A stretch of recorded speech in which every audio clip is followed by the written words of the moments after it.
નમસ્કાર મિત્રો, જો તમે પણ ખેડૂત છો અને પીએમ કિસાન સન્માન નિધિ યોજનાનો લાભાર્થી છો તો તમારે દર વર્ષે કેવાયસી કરવાનું થાય છે. કેવાયસી મોબાઈલની મદદથી સરળતાથી કેવી રીતે કરવું તે આજે આ વિડીયોની અંદર શીખીશું. સર્વપ્રથમ તમારે આ વિડીયોની અંદર જોઈ શકાય છે તે રીતે પીએમ કિસાન સન્માન નિધિ યોજના એપ્લિકેશન ડાઉનલોડ કરી લેવી. એપ્લિકેશનને ઓપન કરશો એટલે આ પ્રકારનો ઇન્ટરફેસ આવશે. અહીં નેક્સ્ટ બટન ક્લિક કરવું. અહીં બી ઓપ્શન આવશે અપડેટ મોબાઈલ નંબર અને લોગિન. તમારે લોગિનમાં ક્લિક કરવાનું રહેશે. લોગિન ટાઈપમાં બેનિફિશિયરી પસંદ કરવું. ત્યારબાદ નીચે રજિસ્ટ્રેશન આઈડી અથવા આધાર નંબર દ્વારા લોગિન કરવાનું રહેશે. જો તમારી પાસે રજિસ્ટ્રેશન આઈડી ન હોય તો આધાર નંબર દાખલ કરી લેવો. ત્યારબાદ નીચે ફેશિયલ કેવાયસી લોગિન લખેલ છે તેના પર ક્લિક કરવું. અહીં એક સંમતિ આપેલી હશે ત્યાં ટીક માર્ક કરી સ્કેન ફેસ લખેલ છે તેના પર ક્લિક કરવું. અહીં તમારે ફેસ સ્કેન કરવાનો રહેશે.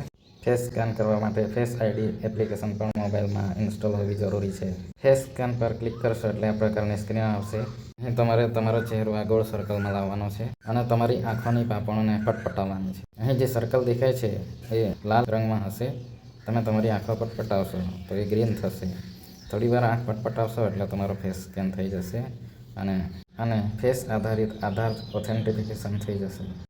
એ થઈ ગયા બાદ અહીં તમને એમપિન સેટ કરવાનું પૂછવામાં આવશે. અહીં તમારે 6 આંકડાનો એમપિન સેટ કરી લેવાનો છે. તેને નીચે કન્ફર્મ પણ કરી લેવાનું છે. ત્યારબાદ સબમિટ બટન પર ક્લિક કરશો તો આ પ્રકારની સ્ક્રીન આવશે. અહીં ડેશબોર્ડ પર ક્લિક કરશો એટલે ખેડૂતનું નામ, ફાર્મર આઈડી, આધાર નંબર વગેરે બતાવશે અને નીચે સ્ટેટસમાં તમને land record seeding status yes, Aadhaar seeding with bank account status yes અને કેવાયસી સ્ટેટસ પણ યસ થયેલું જોવા મળશે. આવી રીતે તમે સરળતાથી કેવાયસી કરી શકો છો. Thank you.